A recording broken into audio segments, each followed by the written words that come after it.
Block and Build, a podcast from Convergence Magazine. I'm your host and the publisher of Convergence, Caden Mock. On this show, we're building a roadmap for the movement that's working to block the impacts of rising authoritarianism while building the strength and resilience of the broad front that we need to win. This week on the show, we're going back to Minnesota. Mainstream media may have moved on, but we are revisiting the amazing organizing efforts to peacefully block Trump's assault on the state these past few months that you may have missed, and examining the ways that ICE and CBP are updating their tactics in response to that organizing. I'm joined by Minnesota-based organizer and the former chair of Faith in Minnesota Action PAC, Doran Schrantz, to discuss these trends and conditions on the ground in the Twin Cities. But first, these headlines. Most of us woke up on Saturday morning to the news that the U.S. attacked Iran again. Of course, with no congressional oversight. This is in spite of the fact that negotiators for Iran were starting to make concessions in talks last week. In addition to hitting several military targets, this first round of American and Israeli missiles also hit a girls' school in southern Iran, killing at least 165 and injuring nearly 100 more. I wish I had something punchy to say about this, but I just have anguish.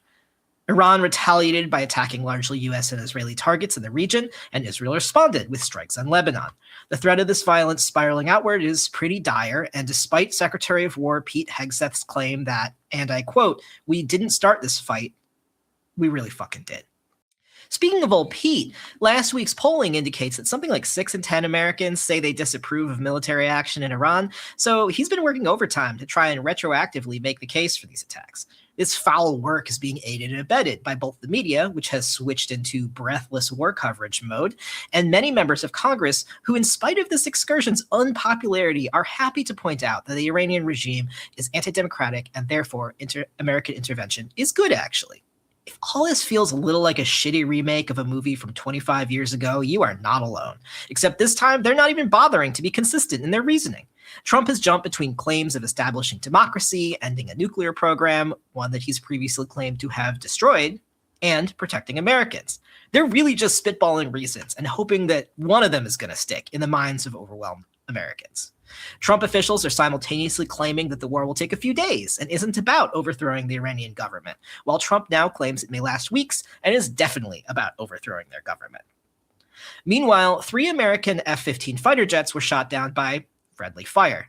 All the pilots ejected and no one was killed in the incident, but it's worth noting these jets cost about $60 million each, so that's about $180 million, which is a little bit less than it would take to wipe out the entirety of public school lunch debt in the entire United States, which again shouldn't exist, especially in a country that can spend billions of dollars on a war that most of its people don't even want.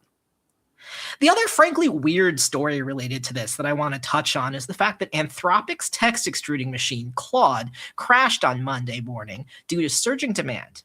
This is because there are a bunch of people who've been praising Anthropic's CEO for saying that he doesn't want his tools used for actual military strikes, as if Anthropic doesn't already have a $200 million contract with the Department of Defense that they signed last summer. And as if we didn't hear all kinds of smoke about the military using Claude as part of the attack on Venezuela earlier this year. I just want to take a second to disabuse us of the notion that any of these AI firms are on the side of humanity. The reality is that they do not have a consumer-facing business model that actually works. As a result, aided by our jingoistic political environment, they've opened the door to the biggest non-consumer market there is, quote-unquote, defense. If you have a contract with the military or with Homeland Security or whatever, you are in the business of dealing death. You're making money off the Trump administration's white Christian nationalist agenda, and drawing an arbitrary line in the sand about quote-unquote combat operations is dishonest hair splitting at a moment when we need to refuse this fascist death cult. Hey everybody, this is Maurice Mitchell, National Director of the Working Families Party.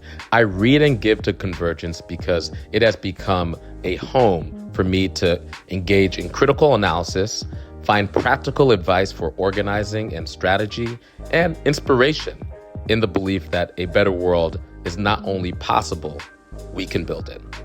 To make either a one-time donation or become a sustaining member, visit convergencemag.com/donate.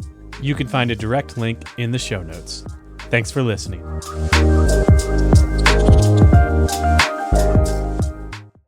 I find it unsettling how quickly mainstream media headlines and narratives moved on from Trump and DHS's so-called Operation Metro Surge in Minnesota.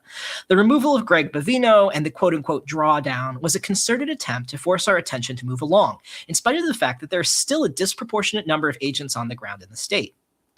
There are some obvious other reasons why we can't just move on. This operation yielded 2 highly visible extrajudicial murders of peaceful American protesters by the state. No one was held accountable.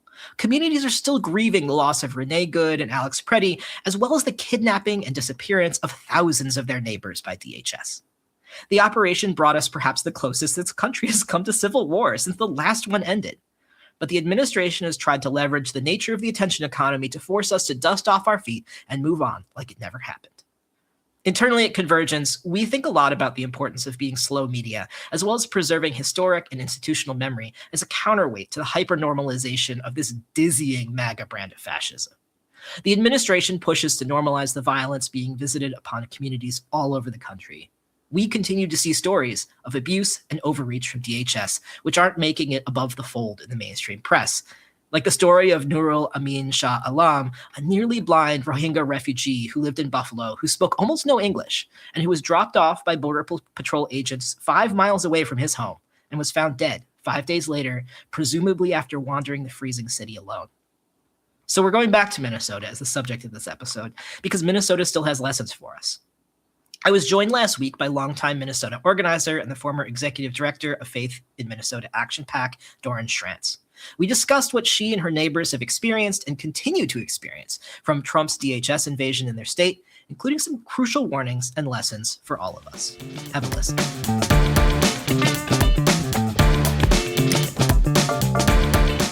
Doran, thank you so much for making the time to talk to me today. You're welcome. I'm really happy to be here.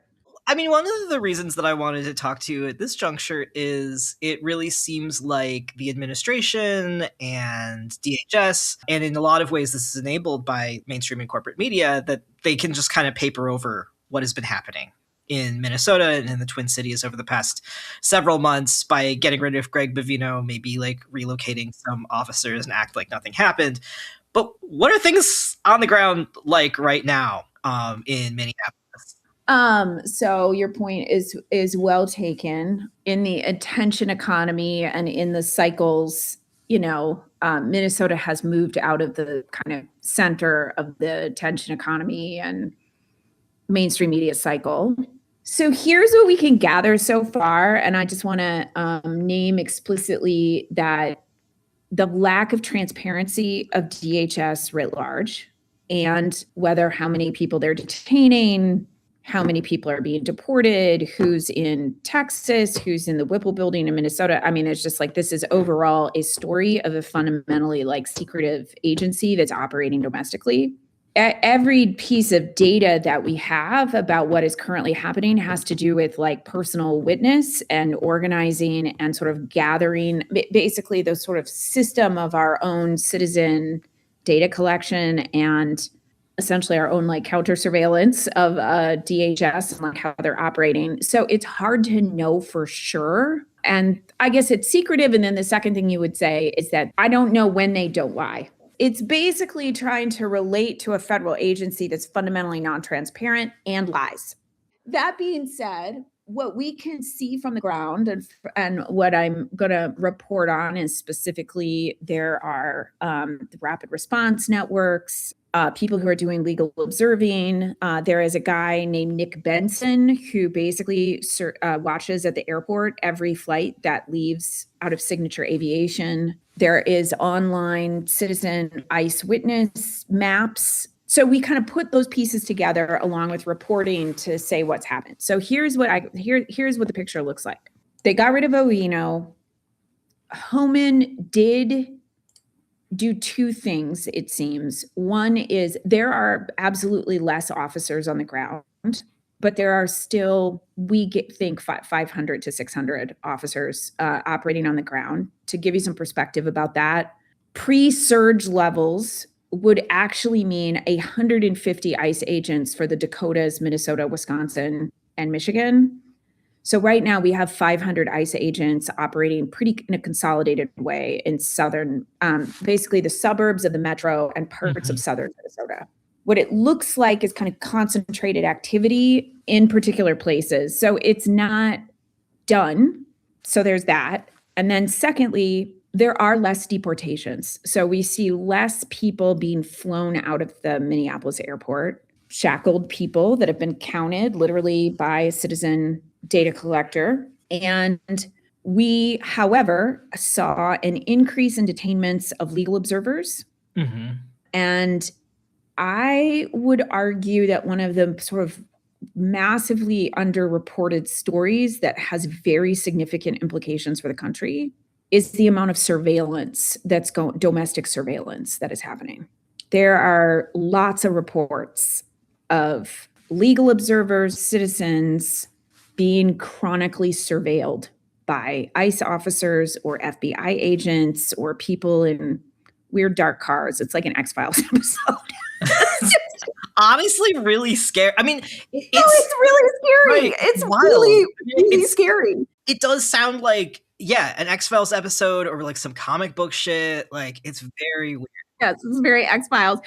There are like people in dark cars and we don't know why they're staking out a particular house. Like, in fact, one of the, it's a little complicated right now. Upset culture in Minnesota is very high. So I imagine. I imagine these are also part of the point of doing this kind of tailing of observers and activists is to make people scared and fight each other. Yeah. Yes. And then another underreported story. I mean, obviously there was a lot of reporting on Don Lemon being arrested, but there were actually 39 charges that Pam Bondi flew to town to do this kind of performative charging of 22 people who, I don't even know that they were all legal observers, but they were people who had been previously detained and released with no charges.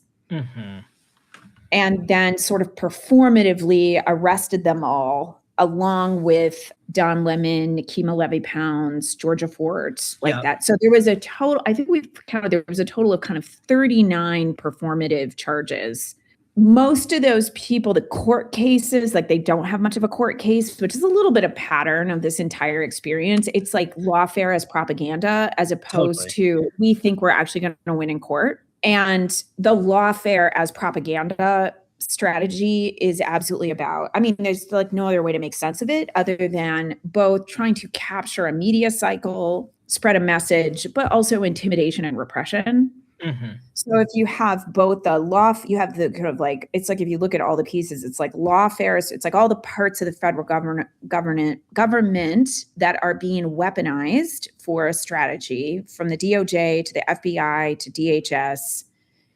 And then I don't know what other word to put on this. It's not the government, but it's kind of like the MAGA propaganda machine. Yeah. So you have all those things operating at once to create an assault on the First, Fourth, and probably 10th Amendment of the Constitution of the United States. For 3 months, those basic kind of constitutional rights and freedoms are essentially suspended. Then the surveillance question, I feel like some of this is trickling out. Like there's been coverage in Wired, there's been coverage in various places about how Palantir, facial recognition, lots of quotes and recordings of ICE agents taking pictures of legal observers, the amount of staking, like sitting out in front of people's houses. The chair of the school board in Columbia Heights, which is where Liam Ramos was taken from, it was kind of like this big media firestorm. She has ICE agents, the chair of the school board has ICE agents sitting in front of her house 3 times a week, just staking her out. Yeah. Because she dissented. Yeah, and like, how else are we supposed to understand that but just straight up intimidation? It's intimidation and repression. Yeah. And I think we have yet to see or fully understand the scope of what is happening inside DHS when it comes to list making, building this domestic terrorist list. There's many, many Minnesotans who are reporting that they have lost their TSA PreCheck and global entry who were legal observers or had some kind of encounter with an ICE officer. So it's like we don't know for sure due to the lack of transparency, and we don't know. But what we know is federal agents took pictures of people's cars, took pictures of people's faces, said that they were being put on a list. We know that human beings have been surveilled, staked out, had like threatening phone calls. ICE officers coming to their homes and looking through their windows. And then Homan himself has multiple times said, the thing that we're going to do here is punish the agitators. And then the other thing I'm kind of intrigued about in a more intellectual sense and horrified as a person, I really believe that they had a framework in January and February, especially as they began to encounter a resistance. So their methodology and strategy was counterinsurgency. Yeah. So they were treating a sort of population. Essentially, they began to see, regardless of their messaging, that they had population-wide resistance to their presence, and that population-wide resistance also had an organized component. Mm-hmm. So therefore, what this is a hostile population that is a counterinsurgency, and we have to use urban warfare, we have to use surveillance, we have to treat these people essentially as like enemy combatants. And there's several quotes in various places that you can see that indicate, I shouldn't say I know that for sure, that indicate that that's the framework that DHS was using for Minnesota, Sure. Which explains a lot. Well, I mean, to that point, I think that like a lot of the movement media and a lot of the independent press has really made it very clear that a lot of the work that organizations like Faith in Minnesota, like Isaiah, like C2, like all of these community organizations that have been working to build governing power, progressive governing power in Minnesota, is like an essential element in the sort of like scaffolding that has like allowed this like community mobilization to happen. Are like organizations also seeing some of this direct repression? Like it seems like there's a lot of focus on like individuals. Yeah, I know. Which there's a little bit of a pattern of. I mean, I'm not like exhaustively familiar with like sort of what are the different boundaries that they've tested in different court cases to try to set precedent for this domestic terrorism stuff. There's been some targeting of organizations like in Texas, but what I noticed in this case is that it felt more like they were targeting individuals. Although Unidos Minnesota, and I think one other organization got an I-9 thing. I don't totally understand that. It's called an I-9 audit from the IRS, and then they had to go deliver their paperwork to Whipple in person. Mm-hmm. So there was a little bit of organizational targeting, but not a ton. It's been mostly individuals. And then the other intriguing thing is that a lot of the legal observers report being interrogated when they were detained. Mm-hmm. So legal observers, I'll be interested to figure out if we can finally get the hard numbers of unlawful detainments at Whipple. Whipple is the federal building that's near the airport, and it was essentially the central staging operation and the detention center for their operation. And Whipple, there was a U.S. citizens portion of Whipple, and people report when they were detained hours at a time, no access to a lawyer, and some interrogation. And the questions that they were being asked had to do with who else are you connected to? Who's organizing this? And also, we don't know how to find the undocumented people. Could you help us? But so it seems like they are really interested in building kind of interpersonal networks. Maybe it's easier. The legal tools maybe are easier to go after individuals than organizations. That's one theory I have. Or it's like I think that in a lot of ways after Renee Good was murdered, there was sort of this like just like enormous upswelling of like engagement that they were like, oh, this is perhaps, maybe this is giving them too much credit, but like this is something that is like evolving out of the like scope of any one organization or even a network of organizations. I mean, that's true. Yeah, because that's what was happening, right? Like, I don't know. I don't know if they're incompetent and don't really understand the scaffolding, of what they were up against, or there are legal tools that you have a better case in court going after individuals for obstruction. So like there's a bunch of different ways that you could charge people. So one is this person is obstructing a law enforcement operation, interfering, obstructing. That's the one that the ICE agents always quote. The other one is potentially a RICO charge. So there could be conspiracy, because there was a lot of conversations with lawyers and a lot of conversations like sort of thinking about what the potential consequences are and risk management. Well, and when we look at like Stop Cop City in Atlanta as maybe a template for this, like this is not wild speculation. This is like a playbook, right? Like no, there's the Atlanta story, and then there's this crazy Texas story where there was a protest outside. Yeah, we talked about this last week. Got it. Prairie Land 19. Yeah, exactly. The Prairie Land 19. I don't think they have much of a case in Minnesota at all. Yeah, it doesn't. I mean, I can't not imagine that this is going anywhere. Everybody was very clear about the legal boundaries. And what became, I think, so effective about the movement was it was not only nonviolent, like people have lifted that up a lot, but it was also, I think, when the exercising of a constitutional right became a political act in and of itself and became the contested terrain. So can you stand on a corner and watch for ICE and record them when they operate or not? Can you? That is the First Amendment right. It is absolutely protected. And they are doing everything they can to criminalize being watched. So being watched, criminalize protest, criminalize the exercising of the First Amendment, which is where that fight was happening. But then the other fight that was happening, sort of this contest, the way I put it, is like a struggle over like, is this a right? Is the Fourth Amendment. A huge part of what was going on a day-to-day basis is, can you enter this building?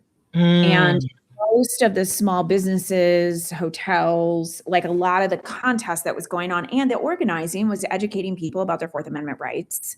You do not have to let somebody in if they don't have a warrant.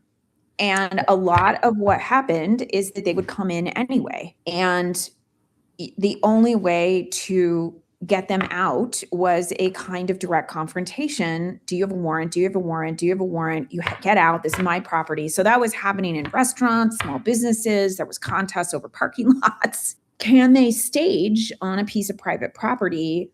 And so a lot of what was going on, I think, in our exercise, like the sort of foundation of the exercising of the movement, or quote unquote, the resistance, was nonviolent and a commitment that we are going to exercise the rights that we have.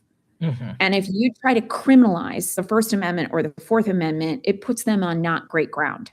Both legally and in public opinion. Like, yeah, narratively, it looks real bad. It looks really bad. It was kind of funny. I was just talking to somebody who doesn't live here, and I was like, regular people in Minnesota have kind of embraced the Constitution, talking about these fundamental freedoms. And that what happened in Minnesota was an attempt to, through violence, surveillance, and lawfare propaganda, to suspend the constitutional, civil, and human rights of American citizens and residents. Yeah. And anyone who lives here for 2 months. I think this is also like an interesting set of observations, because it's like the detention, the kidnapping of non-citizens is still occurring. And there is this escalation that I hear you describing against people who are not necessarily the like prime targets of like Homeland Security for like deportation and detention, but that there's like an opening of kind of a new population that they're interested in. Here I think there were three things going on. So the first thing that I think is really important for people who are not on the ground to understand is that this was not a law enforcement operation. What I mean by that concretely, it just takes a minute. So you and I'm assuming, disagree with a policy that would say people who have orders of deportation, even if they've lived here a really long time, or people who have some crime, should be subject to expensive, aggressive, lethal detainment and detention and deportation that is militarized. Right. We're against that if that were the policy. The thing that's so shocking about what happened in Minnesota is it was not even that. So what I mean is most of the pictures that a lot of the pictures that you saw of detainments were random. There was no law enforcement paradigm. Yeah. Meaning we have a list of people and then we are doing enforcement to go find those people to detain them and deport them. It was more roving around doing racial profiling. So many, I think it's now up to 2,500 court cases where that person was literally unlawfully detained. What they're guilty of is being brown or black and being on the street. Mm-hmm. That is not law enforcement. That's not immigration enforcement. That's racialized harassment is what it is. Racialized subjugation. Yeah. That is state terror. Yeah. So the best description of what happened in Minnesota is Masha Gessen's article in the New York Times that was state terror. Mm-hmm. Now, secondly, the things that they did target, this is like the part that is it's just like mind numbing to me. So they did do some targeted enforcement. Some of that targeted enforcement was an experiment to say, can we arrest and deport to Texas very, very quickly people who are lawful refugees and denaturalize them when we get them to Texas? This is specifically about targeting largely Somali and then also Southeast Asian communities. Somali, Eritrean, Hmong, because the problem that ICE had coming to Minnesota for a political stunt was that there are very few undocumented immigrants here. We're a refugee settlement state. So most of the immigrants who live in Minnesota have status, but they have liminal status. So it'll be like they're on the path to asylum, or they have a U visa, or they are literally legally here, but they happen to be Eritrean and they have a refugee status. And so this thing called the Paris program rounded up 100 refugees and sent them to Texas. So someone I know very well who's in the movement had 5, she's Eritrean, so she had 5 of her family members picked up and ended up in Texas. They are legal residents of Minnesota. But what they were trying to do is get them to Texas to friendlier courts to say, can we actually strip them of their legal status? That is a Stephen Miller project. Yeah. So that is ethnic cleansing. So it's a mix of ethnic cleansing and racialized state terror. That was the operation in Minnesota. So the only way you can do that is if you suspend the constitutional order of the United States. Straight up, yeah. Straight up. And then the third thing that happened is that anyone who resisted, meaning you legally observed, you're patrolling, you're a teacher who tried to get the kids back in school when they invaded the high school, you're a pastor at a church when they're lurking around your parking lot and you say, you can't be here, or I'm recording you, or I am not going to interfere, but I am going to record every aspect of that detainment that you're doing in the middle of our fucking street. Those people then became subject to state violence. Those are like the stepping stones of the different kinds of people that got swept up in this or who were targets. So then if you're a person who lives here because the saturation was so high, meaning you have 3,500 agents in a city that you can get anywhere within 10 to 15 minutes. 800 agents were in Chicago with 9 million people. Yeah. Yeah, I think the density is kind of high per capita. Yeah, yeah, the density is a little hard to wrap your brain around. You could not walk outside your house without seeing them. Yeah. So anyway, the reason I'm laying out those things is the gravity of what happened that has implications for every American, every resident and every citizen. I'm using that word broadly. Yeah. Is way beyond, I think, what has been fully absorbed except by a few people. So I think Masha Gessen absorbed it. I think Timothy Snyder absorbs it. I think, interestingly, the Bulwark is very on this. They like the constitutional rights, and I respect that about, Yeah, they're like, this is really bad. That's something useful for them to do right now, Yeah, it is. It is There's a something role for useful them to play here. I think the shock to the system, to the population in Minnesota, where it's like, wait, my freedom of movement, my ability to walk on the street, my ability to drive from here to the grocery store, my ability to send my kids safely to school, my ability to feel safe at all in the environment where I could be subject to random violence, and that there would be no accountability for that violence. Like, there is no recourse. An experience that many Americans have not had, especially white Americans.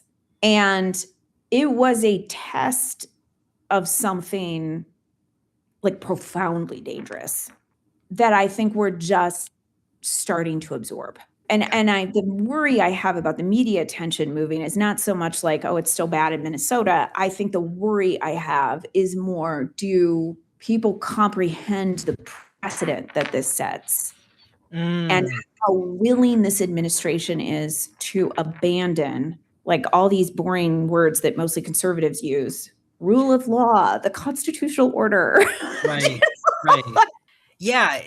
It feels like there's something going on here that's like, I don't know, like, you're challenging something for me around our sort of like intra-movement discourse about this, that is like our sort of like dubiousness about like state power and policing has actually in some ways like not set us up well to like fully wrap our arms around the implications here. And I think that's something that I'm going to be sitting with beyond this conversation for sure.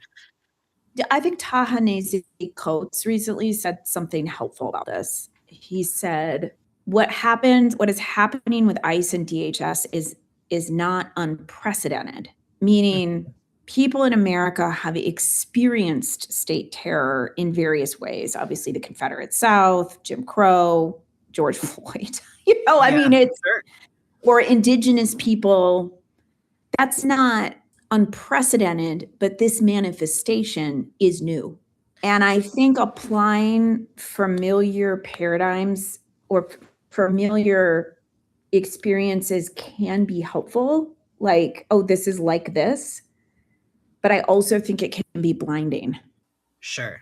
So applying those comparisons with care. It has to be substantive, the application. I mean, it has to be, we have to do it with care and with depth, like, this is not just like things I've seen before. It's not.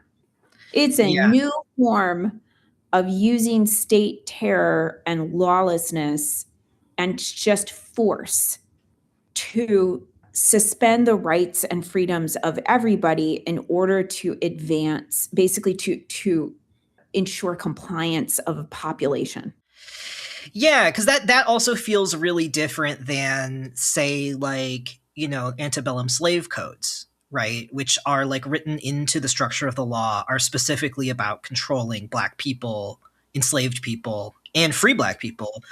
Where you go find people, and then and the Underground Railroad, which is harboring, sheltering, and freeing people. Like, all of those are precedents for this. Sure.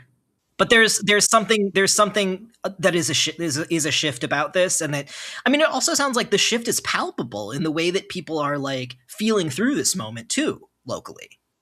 It certainly is here. The other thing that I've also been trying to communicate is the scale of the activation of people in Minnesota. Like, I would bet 60 to 70% of people in the Twin Cities in particular were activated around some form of surviving, supporting, helping, volunteering, protesting, legal observing, organizing. I mean, it was a civil society-wide mobilization, as if a hurricane. It's like bigger. It was bigger than George Floyd. It was bigger than COVID. And so the question is like, why? Like that, Yeah. I think we might be asking that question for a long time. Like, what is the motivation? But I would probably put the motivation in two buckets. So one is like, has there been a case where a dominant ethnic group, call white people that, like, did this much to protect and preserve multiracial democratic society in their place? That's a great question. I don't know. And secondly, so I think there was a drive, like a profound sense of violation that someone I live, work, and pray with is being targeted. Like, this is my neighbor, which became the language of the movement. Defend and protect your neighbors is really deep. It's almost pre-political. Right. It's not a political ideology. It is just like, wait, but that's my guy. Yeah, totally. It's like these You are the can't kids just come into my school and take freaking kids. Like, no. Right. No. And so the mutual aid network and the support for people who were the most targeted, which is true, by this effort, which in the beginning, I think everyone felt was immigrants of precarious status, and then became people of color. So that was a driving motivation. And it's like worth understanding over time, like, why did that happen and why were people so motivated by that? But the second thing that I think was a very driving motivation was my rights are being threatened, like on a very fundamental, almost like brainstem level. Like, you can't just like drive on my street and stop me in my car. Can you? Like, how many times? I mean, the first like 3 or 4 days I was living through this, I was like, yeah, but they can't do that. Like, why did they even stop Renee Good's car at all? That's not their jurisdiction. Like, the real question is not what the angle of her steering wheel was. The real question is, why were they on Portland Avenue at all? What were they doing? What right did they have? What jurisdiction did they have to tell her to do anything? Totally. Like, they didn't have they're not local law enforcement. They don't get to tell me where I can put my car, or where I can stand on the sidewalk, or like where I can move, or like whether or not I can stand in front of my kid's school and say, you can't come in here. Like, that is, they're not supposed to be able to do that. Yeah. And I think the thing that you're pointing to about this being pre-political is like, these are the building blocks of like a truly majoritarian movement against this kind of overreach. Yes. And in the email that you guys published, I was like, I've been in like a million theoretical discussions about the Popular Front. It makes sense.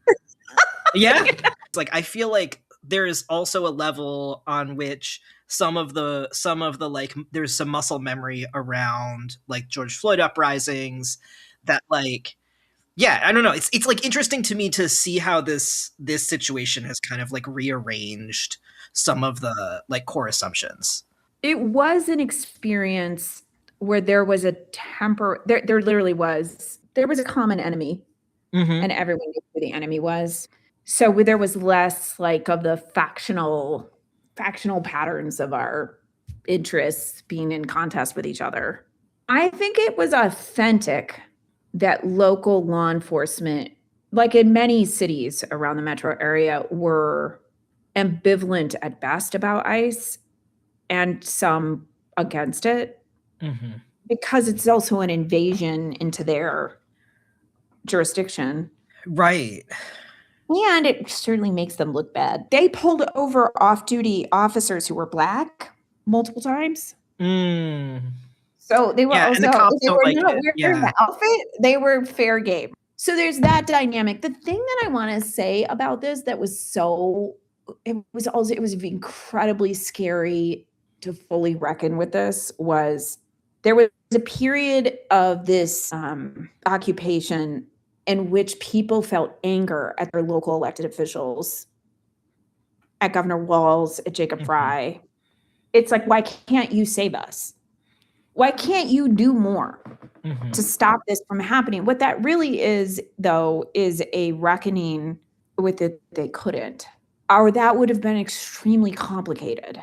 And so there was a moment, at least I remember I felt this way, what is like, they cannot. This is going to be civil society that's going to do this. Civil society, that word, like all these parts of civil society in motion with the scaffolding and all of its different parts, is if there's any hope of pushing them out of our state, it's going to be that. So the choices that were in front of elected officials are deploying other armed forces. Right. To fight federal armed forces. Which sounds a whole lot like starting a civil war. Pretty much. Right. The other thing that was a very real threat was the Insurrection Act. Right. Like, that was very real. So if I am going to deploy the National Guard to protect people, does that mean they're going to go up to fighting? Like, are they going to use force? Is that insurrection? If you're the governor, you better think really long and hard about that. Yeah. Because that's also something that rapidly then spirals completely out of anybody's control. That's exactly right. So that's frightening. I don't know. Maybe that is something that, like, another governor, or if this escalates, I don't know. I'm not a governor, but it feels like this should be a conversation that Newsom and Polis and whoever, Pritzker, whoever. But people were like, they should have sent out the Guard, and I'm like, to do what? Right? Like, the question is to do what? Do what? Are they gonna pull the 7 ICE agents off of Alex Pretti? The CPB in particular is they are psycho. The Border Patrol? Oh my God. Yeah. There was a noticeable difference when Bovino and those 800 Border Patrol people, I think they were the most escalatory and violent.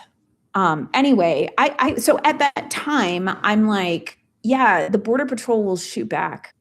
Yeah. I mean, they all think they're cowboys, right? Like, Exactly. They all think they're cowboys. And completely immune. We have total immunity. Yeah. That's what they were told. Yeah. The guy is the whistleblower right now is coming out who said they told people it's secret, but we're telling people to violate the Constitution. That was how they were trained. Now, there's a lot, I think, that deserves some, like, real serious chewing on here strategically. I do want to shift our conversation. That's why I'm like, certain, like, I'm prone to them too. We have our partisan thinking. We have our, like, organizer thinking. We have our lefty thinking. And there's aspects of this dynamic, both what it really means to build popular front, majoritarian, resistant / proactive, pro-democracy, whatever you want to call that. And then, but also, like, what are the roles of elected officials? What are the roles of Democrat? Like, what was at stake? What's the gravity of the decisions that get made in this context? And I think part of the reason it's hard to think about those things is, are we on the brink of a civil war? I don't know. Totally. Well, I want to shift our conversation a little bit because I know that earlier this month, in February, you and about 50 other Minnesotans went to D.C. ahead of this Senate vote to continue DHS funding. And I was wondering if you could tell us a little bit about the trip, like who came with you, what you were able to communicate to Congress during that trip, and kind of what that whole experience was like. I mean, it was crazy. So I want to just, like, shout out my co-organizer of that trip, who's Wintana Melican, who is the director of something called Groundwork in Minnesota, but longtime organizer, worked for Ilhan, like, amazing organizer and political leader in Minnesota. So the two of us decided about a week before the DHS vote that we thought we should bring 50 Minnesotans. Amazing. And pulled that off, and most of the staff from a lot of organizations were pretty consumed. So it was, I had a visceral experience doing logistics for this. That being said, we had about 50 folks who went, and it was a broad cross-section of different kinds of leadership, civic leaders who were on the front line of this, and they're not the only ones, but so it's a cross section, and it's not everybody. Examples would be one, Leon, who is the owner of Leo's Towing, who through the month of January turned his towing company over to towing cars of abducted people and getting them back to their families. Jeez. Or to somebody. Yeah. One of the most haunting experiences that Minnesotans had were abandoned cars. So it's like you would be driving down the road and there would be a car with the windows smashed out. Sometimes the lid that hood was still warm. It's like the evil rapture happened. Yeah, it's so creepy. So scary, kind of traumatic. Like, it's just terrible. So one towed 250 cars in the month of January. He said there was a week where he was doing 5 or 6 per day. Wow. So Juan is an amazing, he's just a guy who owns a towing company. Like, this is what he did. This was a contribution. Mary Granlund, who is the school board president of Columbia Heights School District, where Liam Ramos, there were multiple teachers. One of the teachers was also in the Columbia Heights School District, who talked about, I think what was really powerful about it was kind of interesting because there was a refrain that multiple people use, including myself, where it's like you have this moment with yourself where you're like, is it time? Like, is it time to act? And the principal of the school board and the superintendent talk to each other and like, oh yeah, it's time. We have to go public with how besieged our school district is and what happened to Liam, and then experience surveillance, tailing, and harassment from DHS from that point onwards. So they came with us. Nick Benson, who is a aviation enthusiast, that is his previous life, and he built a system to track every plane that went in and out of the Minneapolis airport. Which is a huge airport. Well, there's the silver lot on floor 8 of the parking ramp where he put telescopic lenses, and every day would go and count the number of shackled deportees getting put onto planes, and then reported a daily number of how many shackled deportees have been flown out of Minneapolis airport that he could count. So Nick Benson, there were a couple of folks who were connected to Take Action Minnesota who have organized large parent patrols around schools. Patty O'Keefe and Brandon, who were very early on, were violently, like aggressively detained and held unlawfully at Whipple for 10 hours with no lawyer as legal observers. And Patty has been very public with her story about what happened. Clergy, a lot of the clergy have been involved in many, many ways. So faith institutions have been involved in terms of public voice. They got arrested at the airport. But also have been sites of massive amounts of mutual aid, organizing, food distribution, rides, all the like the scale of the food distribution is unimaginable. It is just the amount of food. So that's an example of the kind of people who went. And so we went and we did a big press conference right outside the Capitol. You could see the Capitol building in the shots of the press conference. It was a very powerful experience for people, I think, to publicly declare their stories. Rachel Thunder, who's an Indigenous woman, Indigenous organizer, who built out powwow grounds, and Rachel Thunder were like just a really huge, important community hub during this whole thing. So she spoke. Anyway, she was there. Ruth Buffalo, who worked with unhoused people, and there was a lot of work. A lot of Indigenous people got detained, got picked up by ICE. Ironic, but there was a lot that happened to. And there was a period of time where there was 5 detainees they could not find. And I don't know if they got sent to Texas and sent back. So there was a lot of Indigenous involvement and teaching and support and leadership kind of like throughout the movement. Right now they have a camp set up outside of Whipple because Fort Snelling was the site of detention of Indigenous people in Minnesota. So it's like, anyway, so that's been a really beautiful form of leadership that Indigenous communities have been helping the rest of us figure out what to do. I'm going to absorb this experience. And so then we met with Chuck Schumer and we met with Hakeem Jeffries' top staff. And then we met with a lot, people broke up into groups and we met with a lot of senators, Bernie Sanders, Van Hollen, a whole bunch of people. Buttonholed some Republicans and told stories. And there was a couple of big kind of headlines, I think.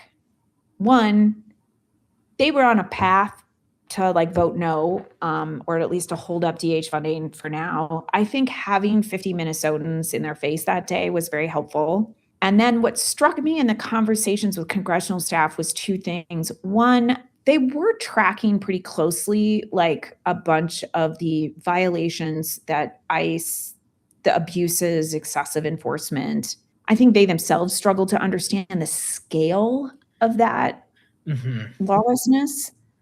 And then the second thing that they were gobsmacked by, and this is why I think it's kind of underreported and people don't understand it, was the surveillance.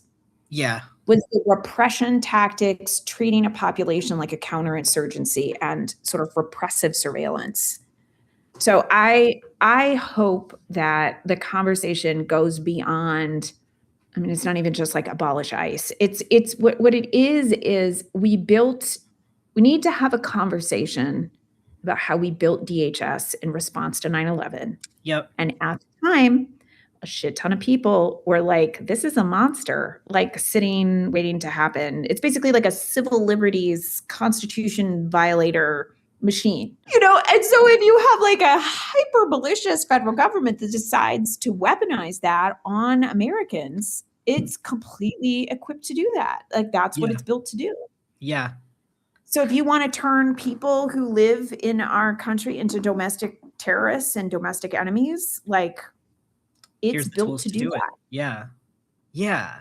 And I and think now we have the tech Palantir and this crazy technology and the AI and like the way that could be weaponized, the way it is being weaponized for surveillance, repression, but also the smear machine, like the sort of propaganda machine of the MAGA grifters and how all those things then kind of like work together to be essentially like suppressive and repressive like that. So I hope that what comes out of this is not just like, let's rein in ICE a little bit. It's like, we need a fundamental people are like, all the Democrats are debating words right now, but it's like, yeah, we better radically transform.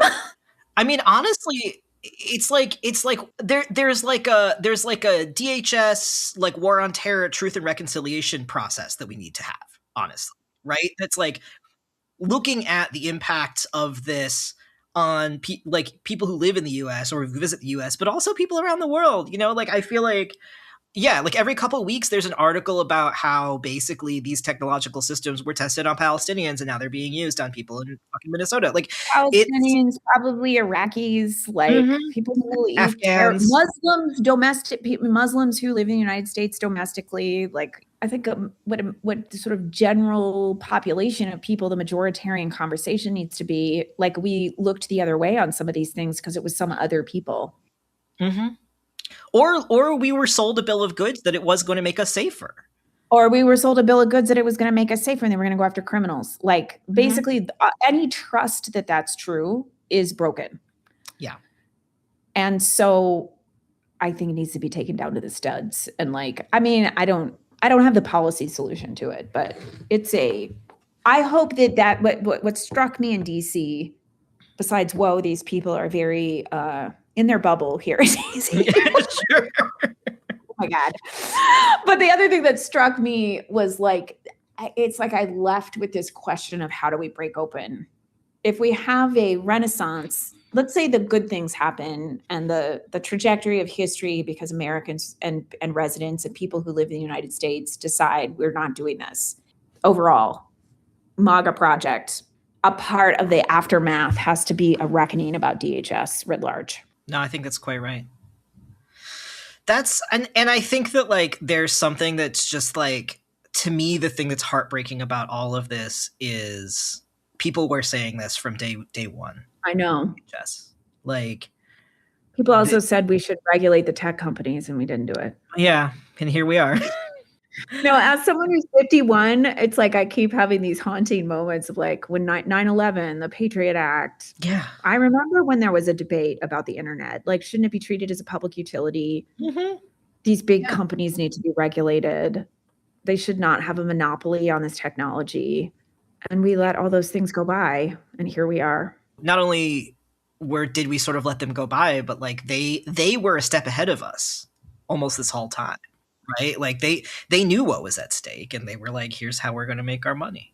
Well, Doran, is there anything else that you want to leave our listeners with? I feel like this conversation was really enlightening and like scary, but necessary. Oh no, that's it. I would like to scare people just a little bit. I'm trying to not like overly scare people. It's like, that's what I've been wrestling with. I think what I would want people to be left with is like a soberness about the gravity for the future that's at stake right now. And then a hope, which is what I leave this experience with, is a tremendous amount of faith and trust that when people are faced with the question of, do I protect and defend my neighbor? And will I stand up for freedom and democracy? I'm going to cry. People said yes. Yeah. And so then our job as organizers is, you can't control all that. Like this was like, absolutely, for me, it was like a giant synthesis moment of like scaffolded organizing and social movement energy and decentralized leadership. Like all that stuff was true. It was actually all of it. It wasn't one or the other. And is one better? It's like, no, it was the synthesis. You need them all. You need them all. And so then the question becomes, I think from an organizer perspective, or like as a friend of mine, a guy I've got to know really well, who's a little more in the anarchy circles, he's like, the institutional left has really showed up. I'm like, thank you. So like the institutional, I feel like the role is really about leadership and channels so that there can be, where my mode about that is not control, but it's about the unleashing of people, and how do we build bigger and bigger containers and platforms where this like deep experience and expression that is sometimes pre-political about, I don't want to see people like beating the shit out of on my street. And also I don't want my own freedoms to be limited. There has to be a commitment to lean into the uncertainty of those moments and create the channels where all those people can express that. And I feel like one of the things I'm most proud of about our movement here is, I'm proud of Minnesotans. Then about the quote unquote institutional left, I think the organizations were not sclerotic. They met the moment, and the building towards that general strike created an offense that was required. So we had a lot of defense, but we didn't have an offense. And so that created platforms in a huge container for thousands and thousands and thousands of Minnesotans to be a part of what they felt like was an offense without control. You can't. But based on our poll that we did, we think about 350,000 Minnesotans stayed home from work that day. They participated in the general strike. And the website, the vigil after Alex Pretti was killed, there was just the 4 demands.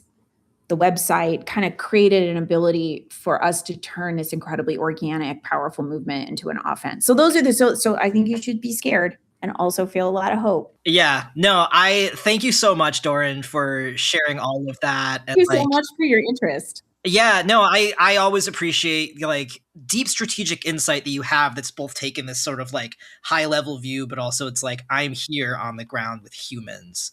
Yeah, with humans. Really, really valuable. So take good care. Thank you so much, and we'll stay in touch. Yeah, sounds good. Take care. My thanks again to Doran for making the time to join me last week. This show is published by Convergence, a magazine for radical insights. I'm Caden Mock, and our producer is Josh Elstrom. Editorial assistance provided this week by Keith Ola, and Kimmy David designed our cover art. Convergence Magazine is a proud founding member of the Movement Media Alliance. And of course, if you liked what you heard, please let us know. Be sure to subscribe for more episodes, tell a friend, or rate and review the show wherever you listen. Like listener BKDC25, who writes, Block and Build has terrific guests who share all kinds of insights on timely topics, ranging from the Epstein files to data centers, everything in between. Caden grounds it all in a recap of the week's headlines before diving into substantive conversations with organizers who have fascinating things to say. You'll laugh, you'll nod your head, and sometimes you may even want to take notes. Thanks. Leave us a review and you might hear me read it out on a future episode. And finally, if you would like to support the work that we do at Convergence, bringing our movements together to strategize, struggle, and win in this crucial historical moment, you can become a member at convergencemag.com/donate. Even a few bucks a month goes a long way to helping make sure our independent small team can continue to build a map for our movements. I hope this helps.